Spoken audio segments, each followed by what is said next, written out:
boa tarde, noite, né? A cura, né? Ela tem, vamos dizer assim, muitos aspectos, né? Para a gente ser curado, né? Que às vezes é uma cura transitória ou é uma demorada, é de muitas vidas, é de sintomas passageiros. Então, é bem difícil a gente colocar isso. Mas vamos falar e a gente vai colocar isso bem, vamos dizer assim, tentar botar isso bem doutrinariamente. Eu vou tentar basear muito em que Kardec falou, especificamente na Revista Espírita, que é uma fonte muito importante de ensinamentos. Acho que quem não conhece, leia, é muito bom. Ali está Kardec escrevendo como ele desenvolveu o raciocínio dele, é como ele aprendeu, é o que ele observava, é o que ele trocava de informação com outras casas espíritas, enfim, outros médiuns. Então é de uma profundidade muito interessante, e a gente vê que o raciocínio de Kardec é sempre algo assim muito acima da nossa média.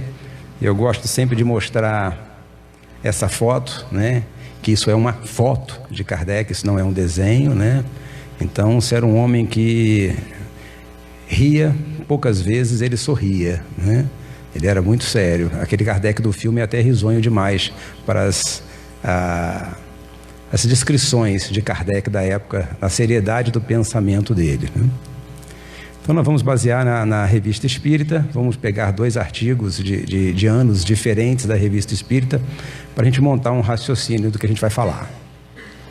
E o primeiro é esse aí, Revista Espírita de 1867. As 3 causas principais das doenças. Então esse é um ponto importante. Como é que nós adoecemos? Então ele já deixa claro que nós adoecemos de 3 formas. Vamos ler. Ele começa mais ou menos questionando o que é o homem. Ele é composto de 3 princípios essenciais, que a gente já sabe disso, né? Espírito, perispírito e corpo. E esses 3 princípios vão fazer com que o homem se desequilibre em níveis diferentes, né? Ou seja, de acordo com o desequilíbrio, ele vira uma manifestação, vamos dizer assim, patológica, algo identificável como fora da normalidade, mas que tem 3 fontes primárias. A gente conhece o espírito, que ainda não nos é, vamos dizer assim, definido claramente, né? No Livro dos Médiuns, aquela mensagem do filósofo Lemaitre, ele chama a atenção de que os próprios espíritos superiores estão aprendendo o que é espírito, e manda que vocês se contentem com o estudo do perispírito, porque ainda está muito longe da gente compreender, o nosso conhecimento não tem, mas vamos guardar essa ideia do adoecimento do espírito também. Se a doença ou desordem, se queira chamar, procede do corpo, o que a gente usa para tratar, né? Medicamentos materiais para restabelecer essa harmonia, ao adoecimento do corpo. Se a perturbação vier do perispírito, que é um princípio fluídico, ele precisa de uma medicação de uma natureza mais sutil.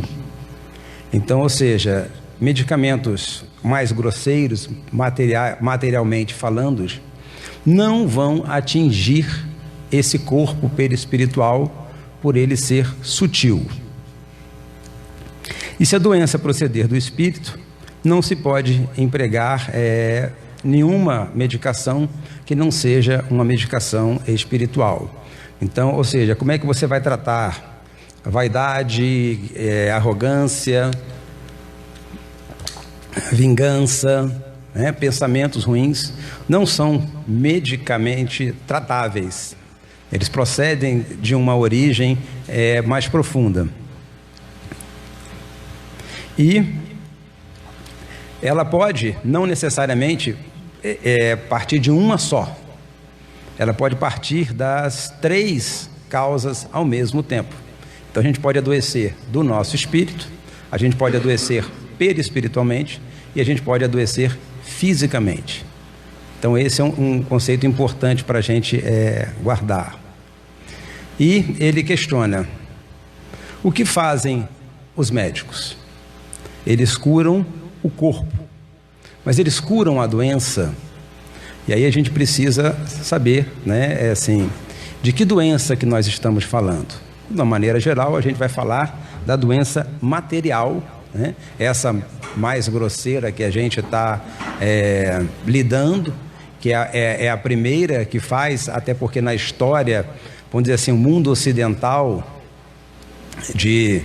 do Império Romano para cá, ele se dedica muito ao estudo da causa das doenças físicas, né? A gente pega já a época que eu ouvi falar no Galeno e tudo mais, que lidava com as cirurgias dos gladiadores, e era cortar, amarrar, parar de sangrar. Então a doença, a medicina foi toda construída em cima desses aspectos, e a gente esqueceu o que vinha um pouquinho antes dele, né? Que era já as propostas de Hipócrates, que já eram mais um raciocínio natural, da avaliação das emoções, dos humores, dos adoecimentos. Então a gente vem com um raciocínio muito materialista, né? Nós ainda não conseguimos entrar um pouquinho nesse adoecimento mais sutil do homem. Pelo menos a ciência ainda está devagar. A gente vai mostrar mais na frente o nosso progresso que a gente está fazendo, mas enfim, eles não conseguem cuidar de todo o adoecimento do homem. Por quê? Porque esse perispírito, ele é um tecido sutil. Até hoje ele não está, vamos dizer assim, cientificamente detectado, né? Apesar da gente saber lá do Crookes, né? Daquele livro Fatos Espíritas, dele ter medido, pesado, né? A Kate King, né? Pela médium Florence Cook, avaliado, ter visto que realmente uma entidade materializada ela existe, tinha todas as capacidades físicas. A ciência continua não aceitando e não usando essa identificação do perispírito, né? E a Gênese fala que o conhecimento dos fluidos vai aclarar todo o nosso conhecimento de muitas patologias, revolucionando muito de nossa ciência para entender isso. Mas oficialmente a gente ainda não trata isso aí. Assim, não é vestindo a camisa de força no louco ou dando pílulas e duchas que se conseguirá estabelecer o seu estado normal. Por quê? Né? A gente não consegue ver a origem de um adoecimento, e aqui em particular o adoecimento, a doença mental ainda é um grande, um paradigma muito difícil de ser alcançado, de ser entendido, que se você não trouxer conceitos de perispírito, se você não trouxer conceitos de pluralidade da existência, muito pouco ainda vai ser pesquisado. Vai ser uma coisa que vai ficar muito biológica, né? Ou seja, todos os problemas de adoecimento mental teriam sua origem na química cerebral, né? E não no espírito, simplesmente porque não está sendo identificado esse corpo sutil atuando nesse desequilíbrio, né? E transtornando a vida das pessoas. Então acalmarão os seus sentidos revoltados, acalmarão seus acessos, mas não destruirão o germe. Aí ele fala aqui, né, vamos puxar brasa para nossa sardinha aqui, fazendo homeopatia espiritualmente e fluidicamente, ou seja, dando ao doente pela prece uma dose infinitesimal de paciência, de calma e de resignação. Então, ou seja, o que ele fala?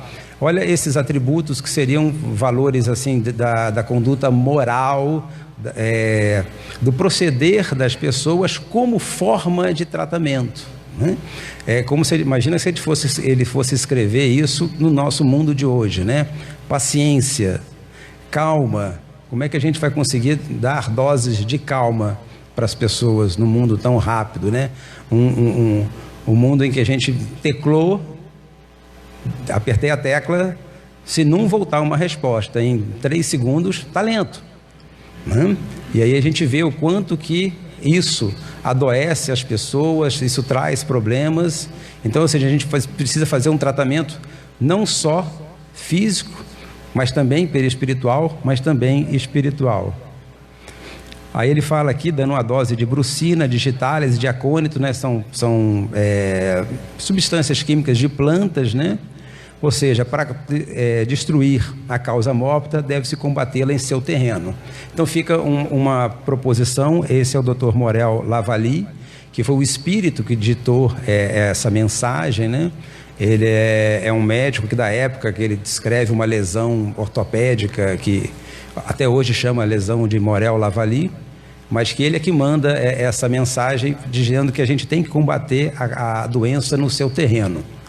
Vamos guardar esse raciocínio para a gente, mais para frente, trabalhar isso. Nós adoecemos de 3 formas, né? Pelo corpo, pelo perispírito e pelo espírito. E aí, só para lembrar, né, esse aí é o nosso famoso Philippe Pinel, no Hospital de Salpêtrière, em Paris, quando ele realmente resolve entrar lá e tirar os loucos, né? Que ele faz o tratamento moral, ele separa os loucos, ele vê, alguns são loucos, outros não são tão loucos, né? E ajudam. Se aqui na década de 90 a gente viu que no sanatório, o Hospital Colônia de Barbacena, internavam-se pessoas sem estarem loucas, né? Você imagina em Paris, naquela época, o que não ia parar nesses manicômios. Então é aquele médico que tem a coragem de chegar e vamos separar, vamos soltar todo mundo, vamos ver quem é o quê, quem pode e quem não pode. Então, ou seja, para fazer um tratamento, isso é uma homenagem aqui, chamar a atenção disso. Passamos para o segundo artigo. Esse é muito interessante. Chama-se Ensaio Teórico das Curas Instantâneas. É de março de 1868. Esse Kardec é um artigo bem longo, bem grande. Ele fala coisas muito interessantes para a gente comentar. Eu não vou passar tudo, pego trechos para a gente ir comentando, porque é bem grande. Mas ele chama a atenção de que uma das coisas mais interessantes é as curas instantâneas. E aí a gente precisa fazer uma separação, né? Por quê? Existem, o que a gente está falando aqui, como analogamente, quando começou o movimento espírita, através das mesas girantes, né? Daí todos aqueles fenômenos de efeito físico que chamavam muito a atenção, a gente também tem aquela época que, claro, Jesus, né, um ponto fora da curva da nossa humanidade, ele também fazia as curas com muita facilidade, tá? Só que, da mesma maneira que as mesas girantes, aqueles grandes fenômenos de efeito físico, levitação e tudo mais, aquilo foi acabando, porque era para chamar a atenção da lei que regia aquele fenômeno, e a gente descobrir a relação com os espíritos. Aqui também é uma coisa. Ele vai falar das curas instantâneas como interessante, mas ele vai falar da questão do tratamento fluídico das doenças. Então existem aquela questão das cirurgias espirituais que são feitas pelos médiuns, tipo o Arigó, ultimamente agora o João de Deus, né? Que são um tipo de ação, de tratamento por intervenção dos espíritos, mas não é isso o que Kardec vai chamar a atenção. Por isso que eu falei, há muitas formas de misturar esse troço, mas não é aqui a mesma coisa. Ele vai falar desse tratamento de fluidificação, de magnetizadores, o que à época era muito comum, muito frequente, ou seja, de como isso vai interferir na saúde das pessoas. É forçado a neles ver não um efeito miraculoso, mas um fenômeno que deve ter sua causa nas leis da natureza ainda desconhecida. Como a gente sempre comenta, né, é o brilhante raciocínio, claro, de Kardec, que também não ficou, vamos dizer assim, fascinado frente às mesas que giravam, levantavam e voavam, buscando dali algum conceito. Também dessas curas miraculosas, ele também tira algum raciocínio. Se é possível, se acontece, está dentro das leis da natureza. Eu só ainda não entendi como é que funciona, mas eu vou entender. Esse é o raciocínio de Kardec. E aí ele chama, por mais racional que pareça a explicação, ele não considera absoluta, porque a gente vai comentar o avanço da ciência e o conhecimento que nós vamos adquirindo nos facilitam a compreender o que está ali acontecendo. Na medicação terapêutica são necessários remédios apropriados ao mal, não podendo o mesmo remédio ter virtudes contrárias. Por que eu botei esse limão aí, né? Na época que eu preparei esse estudo, eu não sei se foi no WhatsApp, no Facebook, aonde foi, que saiu um negócio dizendo que o limão curava não sei o que lá, que curava tudo, que resolvia tudo, né? E eu fui questionado o que achava do limão, né? Aí a gente pensa, Deus criou algumas centenas ou milhares de espécies de frutas diferentes para só o limão resolver, né? Então assim, a gente tem que passar por um raciocínio. Então, ou seja, não pode um único remédio, olha que coincidência, ele fala um remédio ser estimulante, picante e refrescante, né? Limão é azedo, então, ou seja, é só o azedo que cura. Então, para a gente tirar essa ideia de que existem várias opções de tratamento, nós precisamos pesquisar essas opções de tratamento e nunca acreditar, né, que volta e meia aparece um remédio que cura tudo. Já foi cartilagem de peixe, aí depois foi o ômega 3, e cada geração vem um troço diferente que a gente cura e que resolve tudo, né? Aí tem agora os óleos essenciais, tem as vitaminas que resolvem. Cuidado com isso, né? Não tem nada fixo, tudo contribui de alguma maneira, mas existem também outras coisas. É por isso que não existe um remédio universal. Aí a gente volta no primeiro estudo. Por que não existe um remédio universal? Vai que o nosso adoecimento é do nosso perispírito, e o meu perispírito é diferente do perispírito de outra pessoa. Então, um remédio que é bom para ela, necessariamente não é bom para mim. Eu preciso adequar isso. Qual é a minha forma de adoecer? Qual é o meu espírito? De que forma que ele adoece meu corpo espiritual? E, em última análise, como é que ele está acontecendo no meu corpo físico? Dá-se o mesmo com o fluido curador, verdadeiro terapêutico, cujas qualidades variam conforme o temperamento físico e moral dos indivíduos que os transmitem. Então ele está falando agora do fluido que as pessoas transmitem. O fluido, conforme a Gênese nos fala, ele é indiferente. Quem dá qualidade, né, tom e direção ao fluido é o nosso pensamento. Então, ainda que cada remédio fosse diferente, cada terapeuta, cada pessoa que vai oferecer esse fluido também possui um fluido diferente. Não possui na mesma intensidade, na mesma graduação. A gente vai falar mais na frente isso. Há fluidos que superexcitam e outros que acalmam, fluidos duros e outros suaves e de muitas outras nuances. Quem estuda passe já viu, né, que até na série de André Luiz há uma diferença muito grande de passes longitudinais, dispersivos, passes circulares, ou seja, há várias formas de você tratar essa doação fluídica que você realiza. Então, cada um pode ser mais facilitado em alguma coisa ou mais difícil em outra coisa. Segundo as suas qualidades, o mesmo remédio poderá ser salutar em certos casos, ineficaz e mesmo nocivo.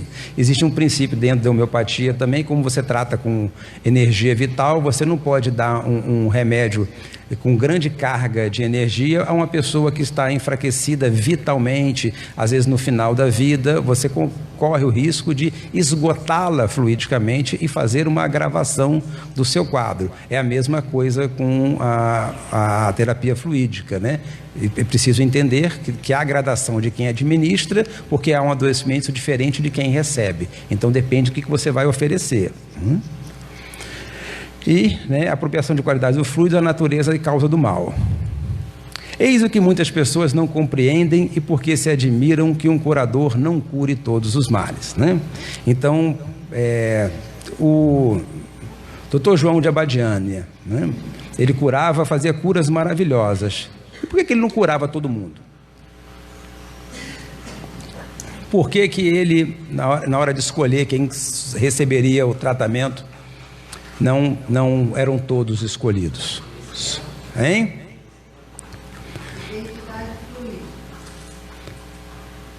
Deixa eu ajudar. Vou ajudar.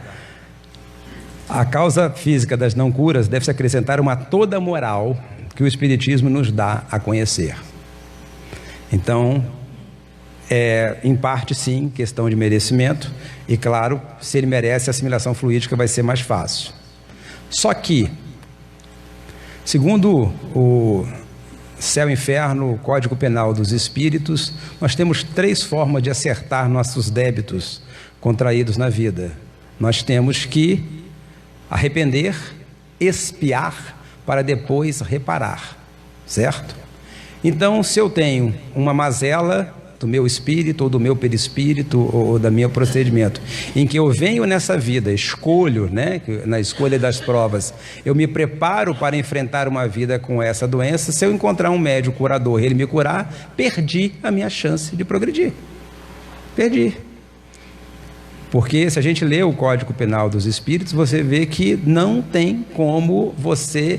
A justiça divina necessita que você experimente aquele mal que você fez ao seu próximo como educação do seu espírito. Então você precisa passar por uma doença.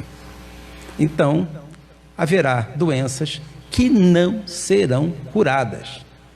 Pode ser o melhor médium, pode ser a pessoa mais merecedora nessa vida, né, aparentemente, mas não vai curar. Por quê? Porque não pode, porque se curar, estraga o resgate. Então ele chama a atenção disso, mas nessa mesma colocação, né, ele chama a atenção da resignação para o doente, né, de entender. Ele precisa ter esses conceitos de pluralidade das existências, de processo reencarnatório, para ele se situar nisso, mas também ele coloca ali dos médicos, mas vale para todos os terapeutas, né? Ou seja, a gente nunca sabe o que a pessoa que está doente escolheu na outra vida, né? A não ser que seja uma expiação, seja uma coisa irreversível, mas que a gente, como falei, Cristo, né, já está... É um ponto fora da curva, que até paralítico ele curava, né? Então, assim, já vamos avisando que não se frustrem quem tentar curar, porque não vai conseguir, né? Porque a qualidade fluídica nossa é inferior, e esse tempo dessas grandes curas milagrosas já passou. Foi para chamar atenção, para que nós entendêssemos que isso estava dentro dos processos naturais, das leis da natureza, da justiça divina, e conseguir fazer o que a gente precisava, né? Então a gente tem que se empenhar em ajudar sempre, mas sempre desapegado daquele final. Mas eu esperava aquilo, eu queria aquilo. Olha só, não está na nossa mão de terapeutas, magnetizadores, né? Do médico, então, nem se fala, né? Porque de uma maneira geral a medicina regular não vai avançar além disso, e isso vai ficar na mão geralmente de terapeutas e tudo mais, que tem que entender que não vão conseguir isso. Até porque também vale, né? Se você for a algum lugar e alguém te garantir que cura, vai embora, porque é mentira, né?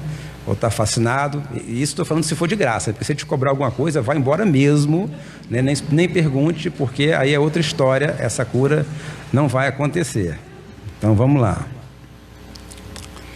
Consideradas unicamente do ponto de vista fisiológico, as doenças têm 2 causas que até hoje não foram distinguidas. Então agora, nesse artigo, ele só vai colocar 2 causas. Só que nós vimos que nós adoecemos de 3 formas, mas ele vai colocar só 2. Que até hoje não foram distinguidas, que não poderiam ser apreciadas antes dos conhecimentos trazidos pelo Espiritismo. Qual é o conhecimento trazido pelo Espiritismo? Perispírito. Até então, ninguém havia identificado o corpo espiritual como esse aspecto anatômico, material, que de influência na vida, enfim, aparece isso. Certas moléstias têm sua causa original na própria alteração dos tecidos orgânicos. Então, se nós andarmos por aí, tropeçarmos, né, e quebrarmos a perna, torcermos o joelho, isso não foi o seu perispírito. Isso é o seu corpo físico, né? Pode até ser que o tropeção seja o impaciente, né, que não quis esperar alguma coisa, que é um erro do espírito, mas que levou a um dano material. Então isso é um problema físico, propriamente isso. É a única que a ciência admite até hoje. Então, são as lesões como é que fala assim, do corpo físico. É aquilo que eu falei, a gente vê hoje em dia na área de saúde mental, linhas de pensamento, de trabalho que querem biologizar todas as doenças, né? Toda doença é um problema de substância química do cérebro. E ponto final, né? Então, isso tira, não faz isso. E como para remediar não conhece senão as substâncias medicamentosas tangíveis, não compreende a ação de um fluido impalpável, tendo a vontade como propulsor. Então, ou seja, não vai oferecer alguma coisa a mais nesse adoecimento, porque não reconhece uma outra causa como um fator de influência, tá? Então, existem moléstias que são física, puramente física. Entretanto, aí estão os curadores magnéticos para provar que não é uma ilusão. Então, ou seja, esses curadores magnéticos, né, à época de Kardec, lembrando que Kardec ainda viveu sob a influência de Mesmer, né, que criou o magnetismo animal, em que haviam as sessões de magnetismo, que isso era comum, isso nós perdemos para cá, né, isso já, a gente não acontece. Só que mostra que há pessoas que melhoram do adoecimento com o tratamento fluídico. E aí vem um grande problema, né? Como é que a gente explica isso? Que alguém, colocando a mão para frente ou fazendo alguma outra ritualística, consegue alterar a parte orgânica do nosso adoecimento e melhorar. Aí é que vem a questão, existe alguma outra coisa que interfere no nosso adoecimento, em que nós ainda oficialmente não detectamos. A substância fluídica produz um efeito análogo à substância medicamentosa. Então, o que acontece? Nosso corpo perispiritual, ele é matéria, ainda que assaz, né, rarefeita para os nossos olhos que nós não identificamos, para os espíritos ela é grosseira, mas ela é matéria.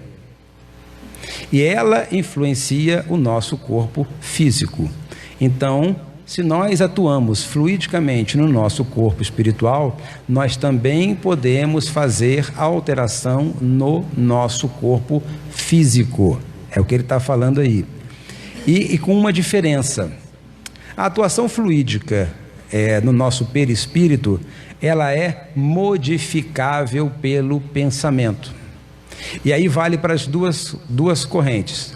Para quem aplica, para quem está na posição do terapeuta e para quem está na posição do paciente. Por quê? Igual o passe, mas você pode aplicar em outro tipo de terapêutica. Se você está em paciente de má vontade, ou aplicando, ou recebendo, ou apressado, ou aborrecido, esses fluidos serão rechaçados. Eles não vão atuar. E, né, lembrando a passagem da mulher hemorroíça, se também tiver uma vontade muito grande de receber e for possível a transformação, pode melhorar. E aí a gente vai descobrir por que às vezes com um não deu certo e com outros dão certo. Se é o mesmo terapeuta, na mesma vontade, na mesma determinação, por que dá diferente? Porque o perispírito do outro é diferente, assim como o espírito do outro também é diferente. Então ele pode estar receptivo ou não, ele pode estar desanimado ou não, isso pode não acontecer, mas ele é modificável pelo pensamento, isso é importante. A substância fluídica produz um efeito análogo da substância medicamentosa e a penetração da tenuidade dos princípios constitutivos do perispírito. Age mais diretamente sobre as moléculas primeiras do organismo, que podem fazer a alteração das moléculas mais grosseiras das substâncias materiais. Aí eu coloquei aí, por exemplo, magnetismo e homeopatia, né? De novo puxando a brasa para a sardinha, né? O magnetismo, nós não usamos ainda oficialmente, não tem, o magnetismo não é usado. Ele só pode ser usado ainda em cunho religioso, mas isso está mudando. Por que eu coloquei o símbolo do SUS ali, né? Porque estão entrando no nosso sistema de saúde as famosas práticas integrativas e complementares. Isso é muito interessante, porque estão entrando que são terapêuticas mais sutis, né? Tipo medicina tradicional chinesa, cromoterapia, ayurveda e mais um monte de coisa. Então, ou seja, isso estamos abrindo campo a novos estudos e novas pesquisas, e se isso for, né, assim, solidificado e acontecer, o que vai acontecer? O mesmo raciocínio das mesas girantes, o mesmo raciocínio das curas de Jesus.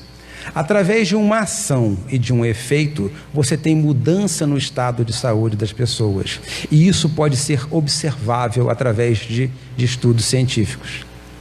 Então, você pode fazer trabalhos, né, em que a pessoa, com um diagnóstico, com uma alteração física bem identificada, ela pode passar por terapias, né, que a gente chama de alternativas, mas que talvez o nome certo fosse complementares, porque não existe medicina alternativa, é tudo uma coisa só, em que você complementasse e você observa a melhora. Isso é detectável. Então isso passa a contribuir. Mas não pensem vocês que isso está fácil, né? No SUS nada é fácil. E o que fica bom vai dar fila. E há ainda, como é que eu falo assim? Ainda existem alguns gestores que estão fazendo críticas a isso, tipo, alguma dessas terapias não tem ainda validação científica, então isso é gasto de dinheiro público desnecessário, né? E não querem aplicar, porque isso vai gerar contratação de profissionais e tudo mais, né? Então estão brigando por isso, mas por enquanto nada mudou, né?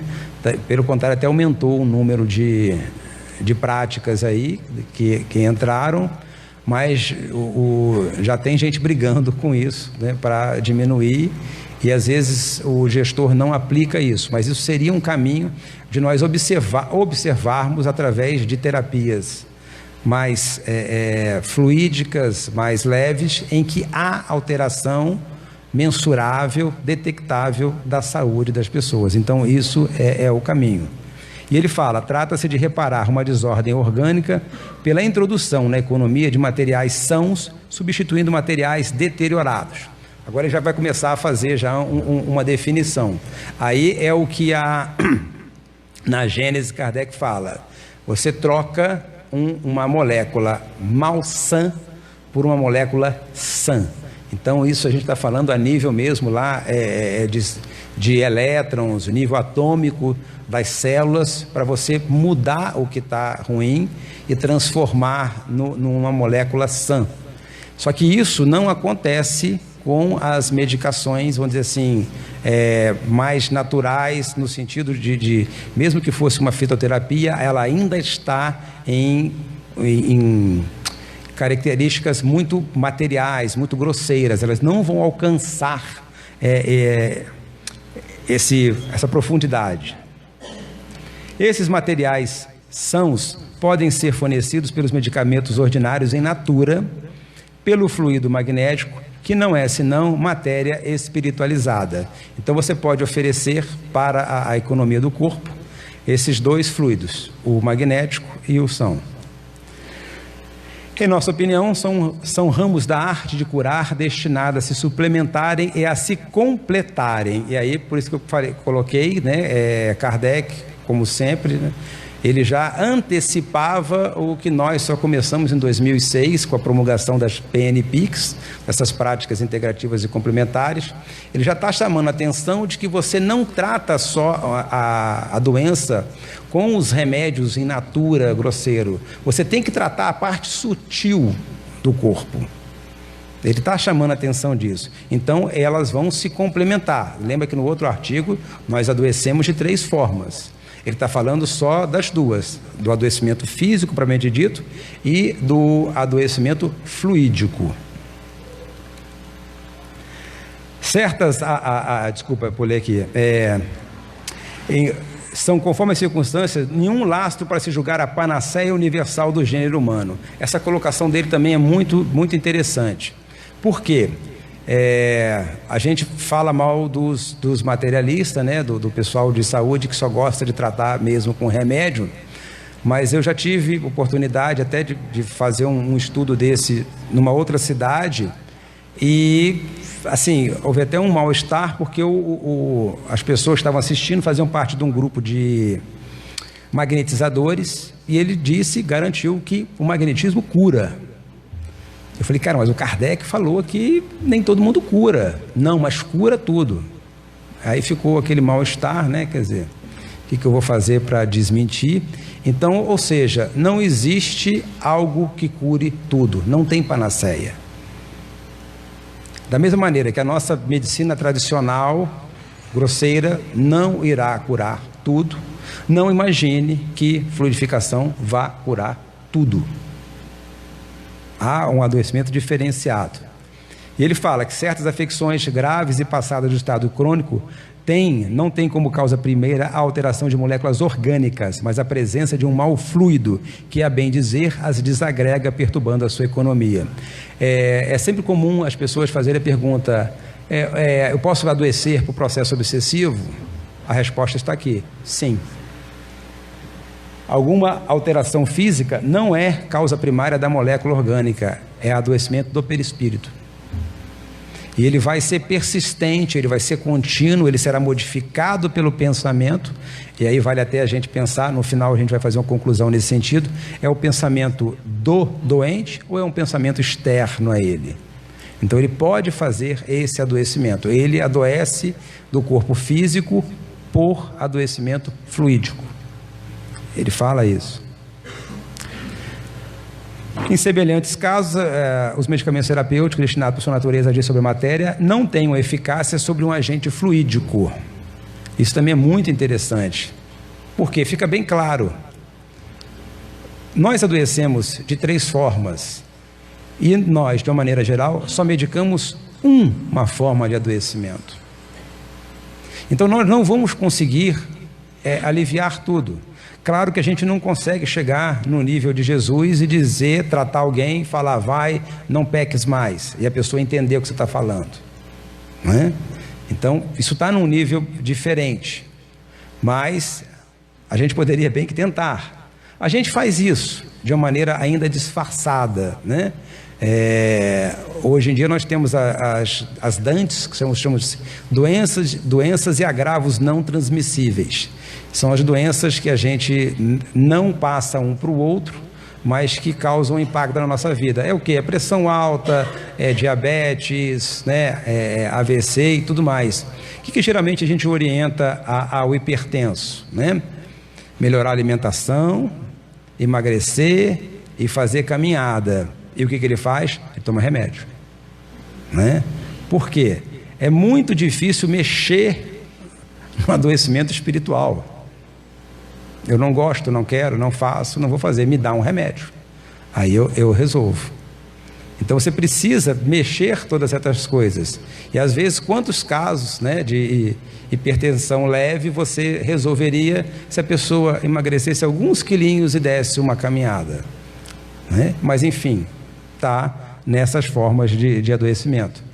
Mas, né, quem sabe, vai lá tomar um passe, fazer um tratamento fluídico, quem sabe melhora. Se a pressão dele, a hipertensão dele for por raiva, intemperança, ele vai ficar bom sempre depois do passe. Mas ele precisaria tomar passe todo dia, né? Então, por que ao invés de tomar passe todo dia, ele não se transforma? Aí é mais complicado, ok? Sintam-se à vontade no grupo, né? A matéria pode se opor matéria, mas a um fluido mau é preciso opor um fluido melhor e mais poderoso.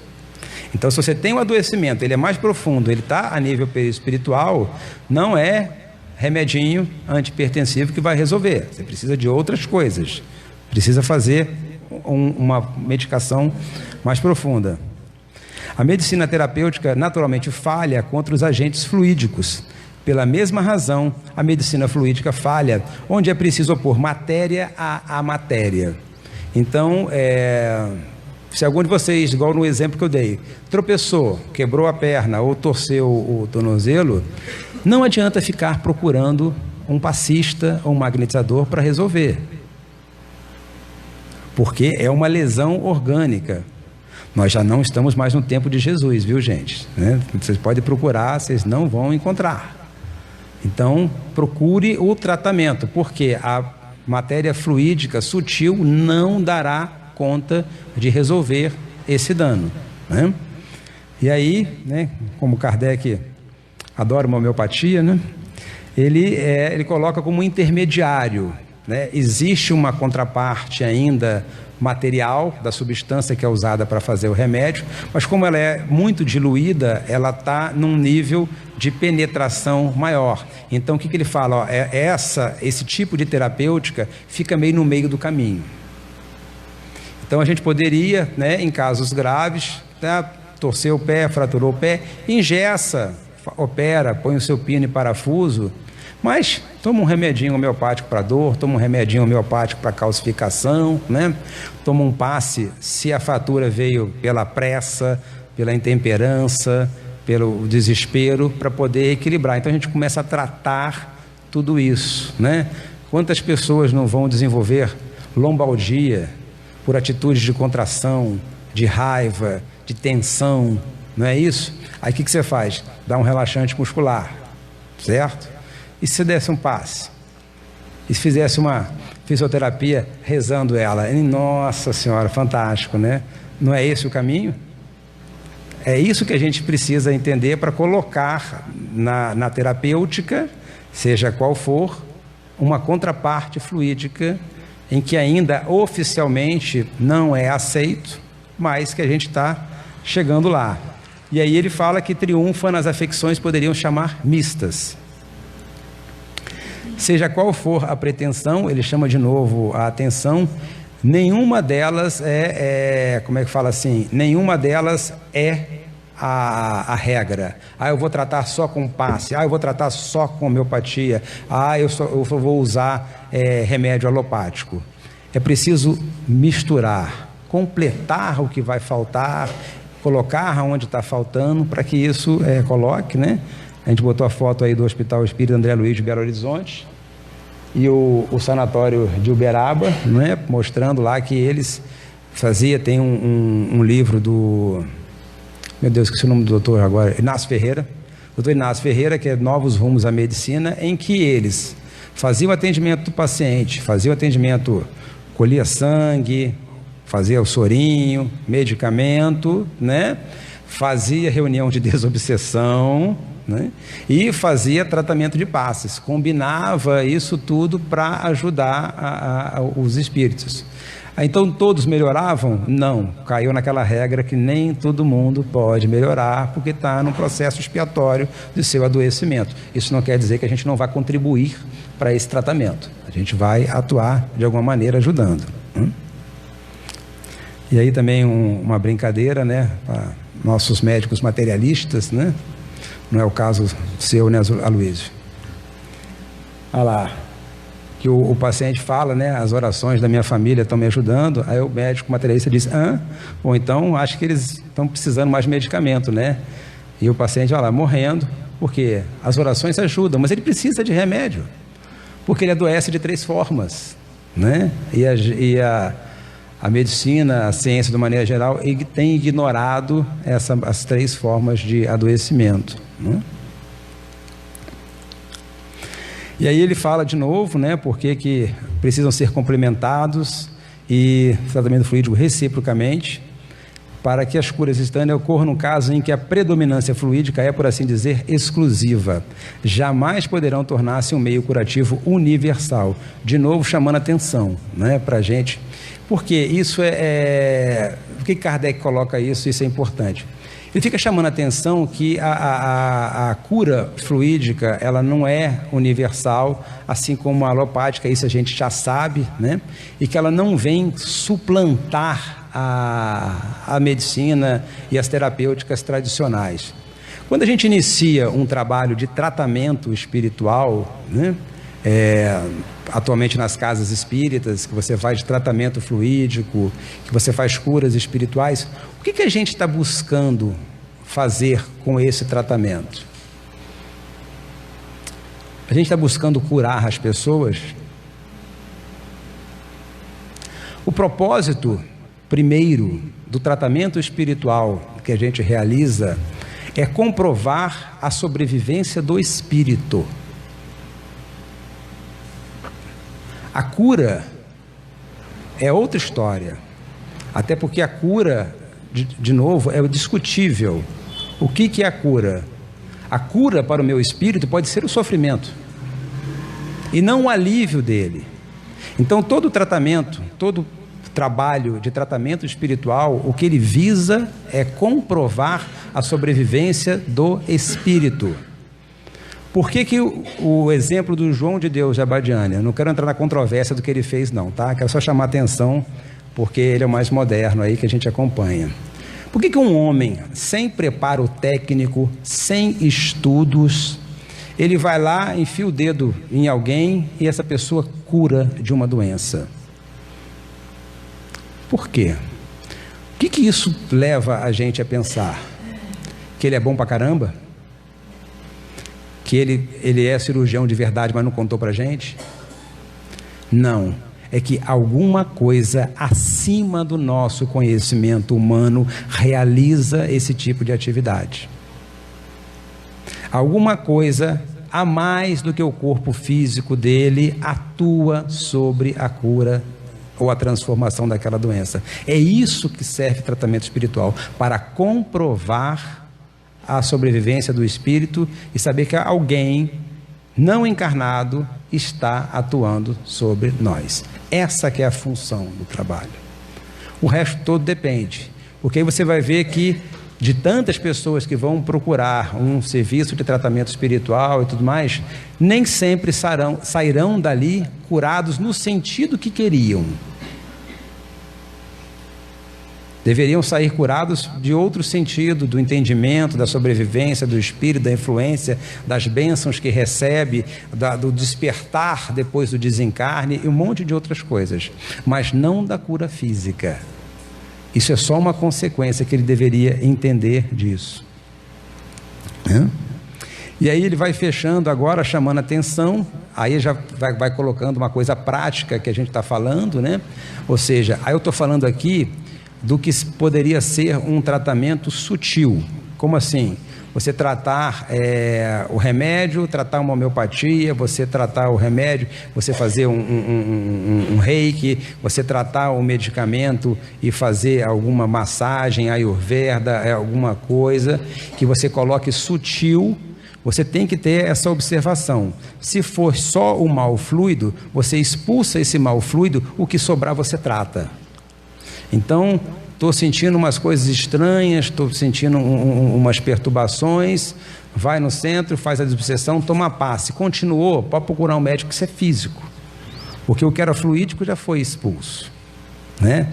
E o ao contrário vale, né? Está com uma doença, está com uma lesão visível, está lá diagnosticada, materialmente falando, está presente, trata aquilo e depois vai tirar os fluidos negativos que tem. Então é um casamento das duas coisas que você faz, né? Tratou o físico, acrescenta um passe, a fluidificação, a oração, né? Faz a terapêutica complementar espírita e se conseguiu limpar, vai e trata o que for possível, né?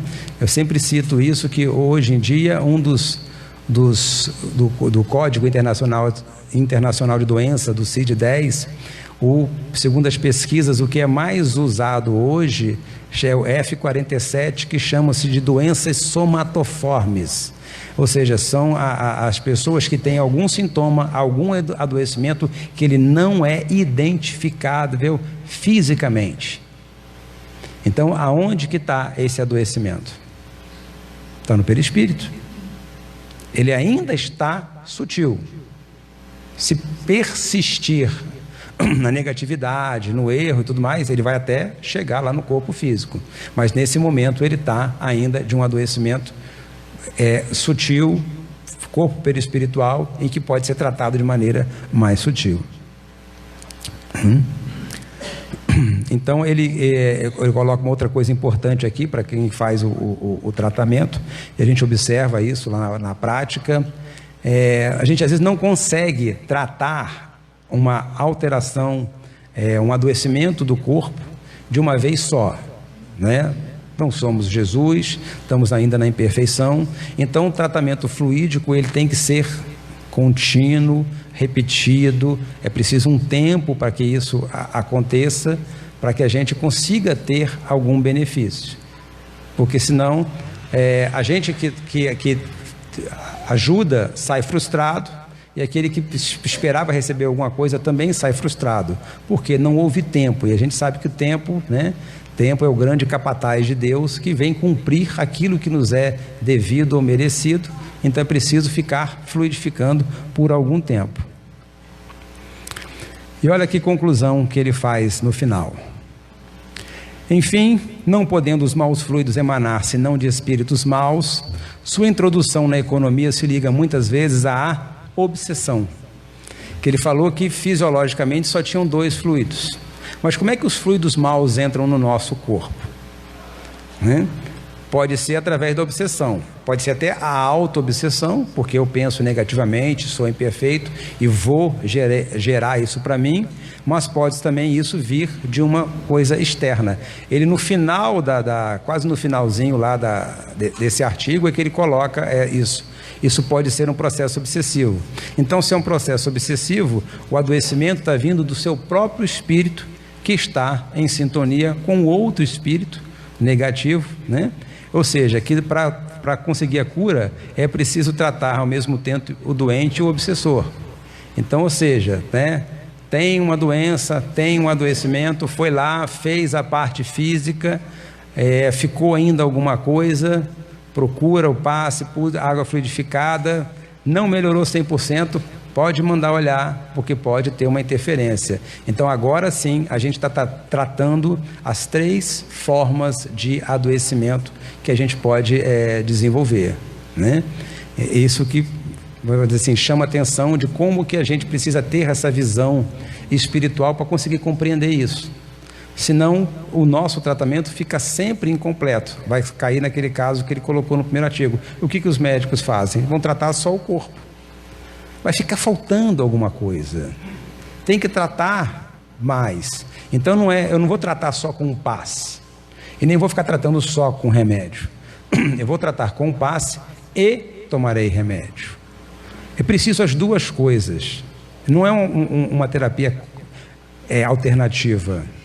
Ele é um complemento de uma parte que o remédio não conseguiu alcançar. Ele precisa disso. Somos seres espirituais, espíritos eternos, temos um corpo, nós precisamos trabalhar essa parte. E é isso que a gente tem que fazer entender em todos esses aspectos. E lembrando, né, trazendo aí o nosso reflexão do Evangelho segundo o Espiritismo, olha que interessante, no capítulo 1º do Evangelho segundo o Espiritismo, no Não Vim Destruir a Lei, tem um item lá, aliança da ciência e da religião. São chegados os tempos em que os ensinamentos do Cristo têm que ser completados, em que o véu intencionalmente lançado sobre algumas partes desse ensino tem de ser levantado, em que a ciência, deixando de ser exclusivamente materialista, tem de levar em conta o elemento espiritual, e em que a religião, deixando de ignorar as leis orgânicas e imutáveis da matéria, como 2 forças que são, apoiando-se uma na outra e marchando combinadas, se prestarão um mútuo concurso. Então você vê que há quanto tempo isso foi escrito, né? E nós agora é que estamos começando a ter esse contato. E aí eu cito um exemplo esse livro, Espiritualidade no Cuidado com o Paciente, de um pesquisador inglês, o Koenig, né? O Alexander daqui trabalha com o Koenig, ele escreveu esse livro, ele tem esse artigo que foi escrito em 2007, que ele chama a atenção que nos últimos anos houve um aumento de 600% das pesquisas em religiosidade, religião, espiritualidade, ou seja, que olha como que a ciência, né, quando Kardec escreveu aquilo, estava bem longe, mas em que as pessoas já começam a valorizar o quanto que a espiritualidade chama atenção. Ele tem artigos dentro desse livro chamando a atenção de pessoas que melhoram de suas doenças coronarianas quando eles fazem os seus ritos religiosos. Ele chama a atenção de preces e orações que você faz para pacientes internados. Isso, mas assim, isso é dado científico, né? Eles pegam um grupo, controle, pessoas que recebem oração, pessoas que não recebem, qual o tempo de internação que fica, qual o tempo que coisa, quem tem alta mais rápido, quem toma menos remédio, e eles veem que a religiosidade, a oração dentro desses trabalhos melhora as pessoas, né? Então elas estão ainda trabalhando a sua forma de adoecer como espírito, que ainda que eles não estão fazendo a fluidificação. Mas olha que interessante esse trabalho também, efeitos do passe espírita sobre resposta hematológica de recém-nascidos. Isso é um trabalho de 2018, do ano passado, né? Que olha que eles fazem, o método que eles falam. Os recém-nascidos são submetidos à imposição de mãos com aplicação de passe espírita. Eles ficam em frente à incubadora, impõem a mão sobre o passe, distância, tudo padronizado, durante 10 minutos, 3 dias consecutivos, e as intervenções assistidas. Esse que é o grande tchan, né? A gente tem assim vários pesquisadores, né? Tem um que é famoso aí, o Amit Goswami, que ele gosta de falar umas teorias de corpo espiritual, de tratamento disso, né? Esses trabalhos do Koenig de religiosidade, espiritualidade, de como isso interfere. Eles estão falando de uma coisa que nós espíritas já sabemos, né? Quem leu a revista espírita já sabe disso tudo, porque a gente já está falando de influência obsessiva, nós já estamos falando de processo reencarnatório, né? Mas isso aqui é muito interessante, porque é mensurável, isso é pesquisa. Você fica botando a mão em cima dos bebês e de repente a contagem de linfócitos e do hemograma deles melhora. Isso é interessante, isso mostra patente, estudo, observado, registrado, direitinho, olha lá, tem ação. Então nós começamos, né, entrar nessa coisa que o Evangelho falou, que já tem quase 200 anos de Evangelho, chamando a atenção que os tempos já chegaram, né? A gente precisa se espiritualizar nesse sentido de tratamento, tanto aqueles que oferecem o tratamento quanto aqueles que se recebem, porque a ciência está caminhando junto com a gente nesse sentido, para a gente poder, como é que fala assim, tá entrando, né, no novo mundo, né, onde os tratamentos serão mais sutis, onde será valorizado vamos dizer assim, a anamnese espiritual da pessoa, né? Serão levados em conta os seus adoecimentos emocionais, psíquicos, assim como também a dietética, a qualidade de vida, os seus relacionamentos, tudo isso vai ser levantado para melhora disso, né? Interessante. E também esse livro que é bem recente, que ele fala aqui em inglês, né? Que os nossos sentimentos, eles mudam os peptídeos que atuam no nosso corpo e no nosso cérebro, né? Então eles literalmente mudam a nossa química, né? Olha como o pensar bem, o pensar sadiamente transforma as nossas substâncias, as nossas células, né? Justamente no momento em que a gente tem um alto índice de depressão dentro da sociedade, justamente porque quem está adoecendo nesse caso? Quem está adoecendo é o espírito. É o espírito que está adoecendo, e a gente precisa melhorar isso. Isso também está comprovado cientificamente, para a gente ver, né, o quanto que a gente está melhorando no sentido de terapêutica, mas o quanto que nós temos que melhorar no sentido de, como pacientes, né, para fazer isso. Eu acho que eu passei uns 5 minutinhos, né, mas que eu tinha que passar isso aí, Dimas. Não passou nada. Passei, Dimas. 5 minutos. Nosso horário vai até 19, mas nós fazemos questão de, no grupo de estudo de domingo, oportunizar o diálogo e, se for o caso, o debate. Não seria diferente hoje. A importância de trazer um profissional com formação acadêmica em dada área, mas também com experiência no trabalho espírita que está sob o enfoque, é justamente conseguir o nível de instrução que o Fernando consegue, nos passar um paralelo com base na razão. Allan Kardec, organizando o ensino dos espíritos, se guiou pela razão todo o tempo. E é isso o modo como um médico espírita explana, sabendo abordar todos os aspectos de modo racional e demonstrando agora, ao final, as pesquisas acadêmicas que estão sendo feitas sobre esse tema. A partir de agora, nós temos 20 minutos para perguntas. Basta levantar a mão que eu vou levar o microfone. Quem quer fazer uma pergunta? Opa, temos um. O primeiro.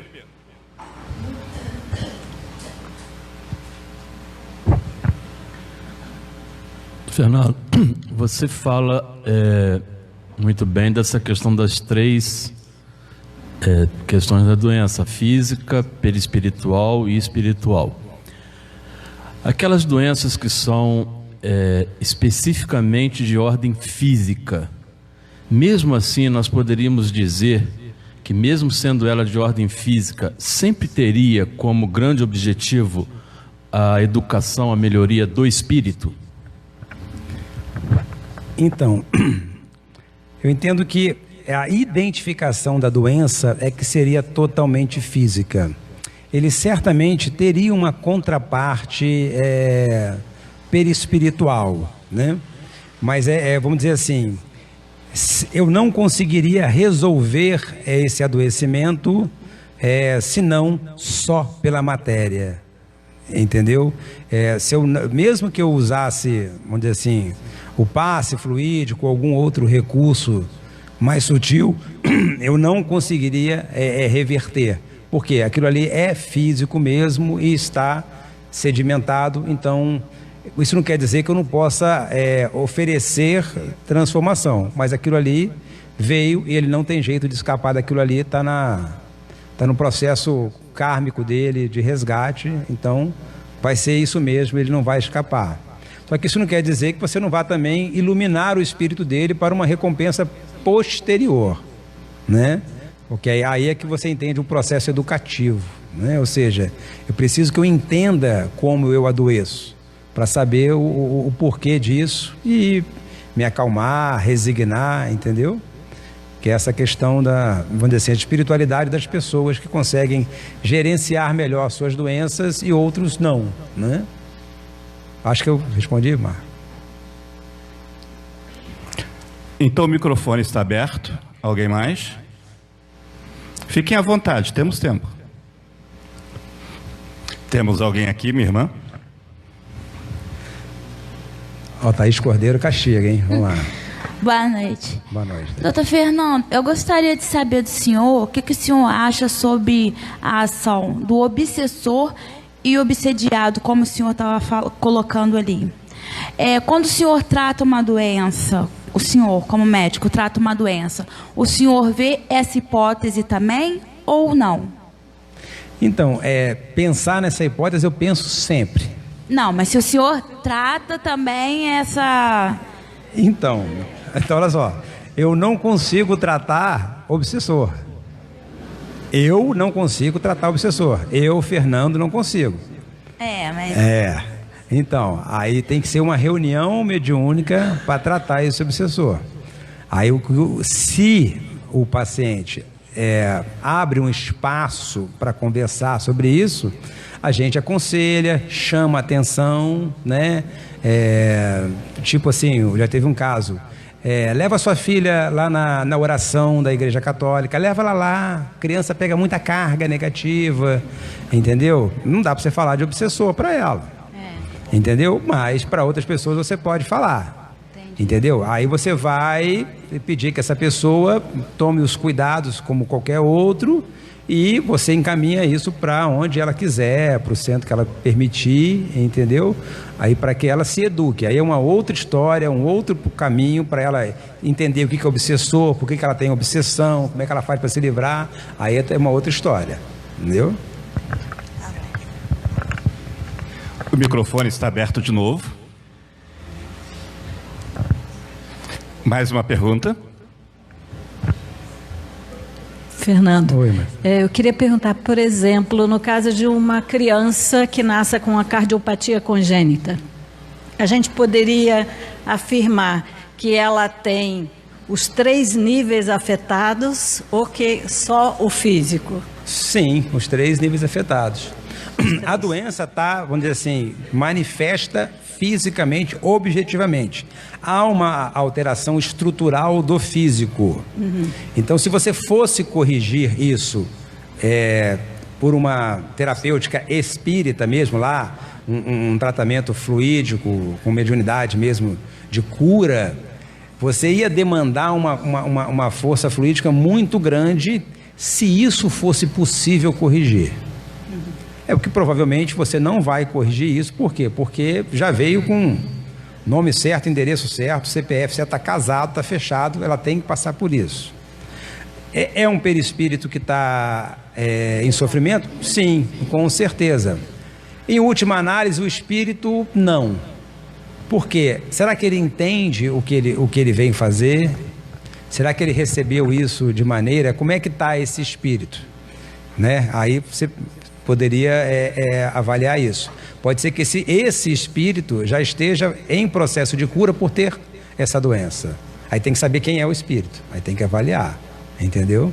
Para você fazer. Mas haveria um comprometimento das 3 coisas, né? Microfone aberto.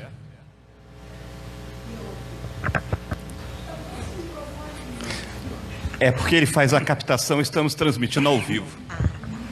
Esqueci que eu estava na TV. Sobre a depressão. É dita como uma doença da alma, né? Você vai falar mais? Isso aí é depressão. Não, você tem depressões que são de origem física também. Qual, assim, como a gente pode identificar? Você só vai identificar ao longo do tempo e com o tratamento. Você tem que ver qual é a intensidade, quais são os fatores que estão associados a esse processo. É uma depressão leve, é uma depressão moderada, é uma depressão grave. Qual o tempo de instalação dela, quanto tempo tem isso, qual é a resposta dela com a medicação, né? Se uma psicoterapia não teria resolvido. É todo um contexto que você vai ter que montar para você afirmar isso. É porque eu estou tentando montar, ainda não consegui chegar. Então vamos dar uma caprichada nos passes, numa desobsessão, quem sabe não aparece um diagnóstico aí. Só lembrando, esclarecendo para quem não ouviu, esta palestra, as perguntas, está sendo transmitida ao vivo pela página do Facebook do Grupo Espírita Fé e Esperança e fica gravada para acesso posterior, para rever, para esmiuçar. Quem não teve oportunidade de vir ou acompanhar, pode assistir depois na página do Grupo Espírita Fé e Esperança no Facebook. O microfone está aberto novamente. Temos uma outra pergunta.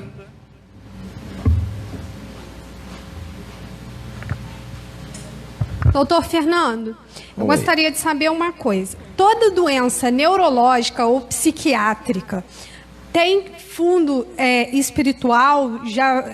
Ela veio com aquele espírito? Já estava programado para aquele espírito ter?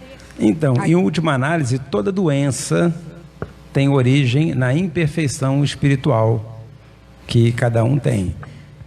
E ele é programado ou escolhido para que ele passar por aquilo ali. Aí tem que ver que grau de doença que é para você afirmar.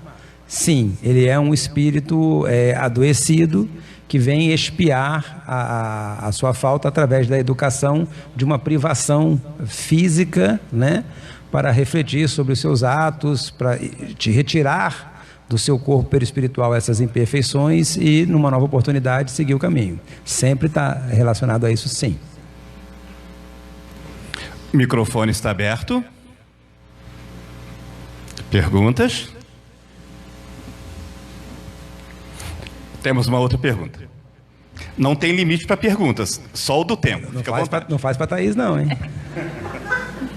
Doutor Fernando, eu não conheço muito bem da homeopatia, mas a homeopatia tem a ver com o espiritismo? Não.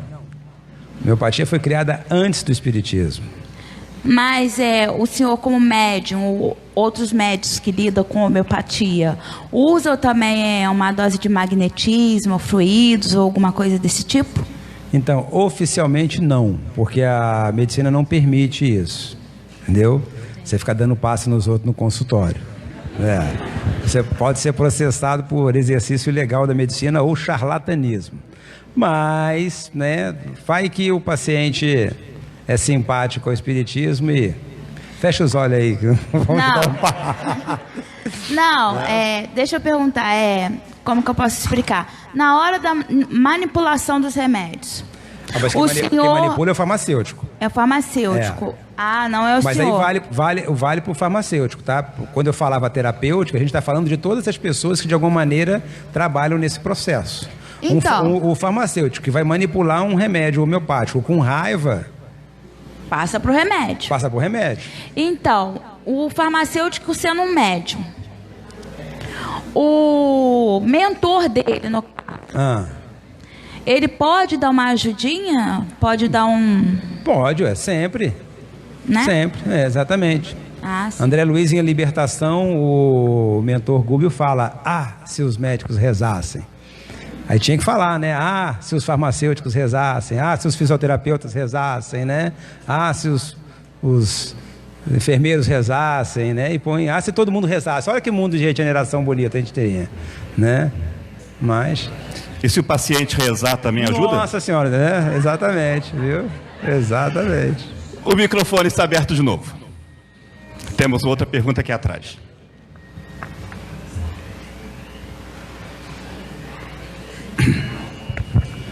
Pelo tipo de doença, poderia haver digamos assim, uma pista de que a causa daquela doença estaria ligada a uma dessas três origens?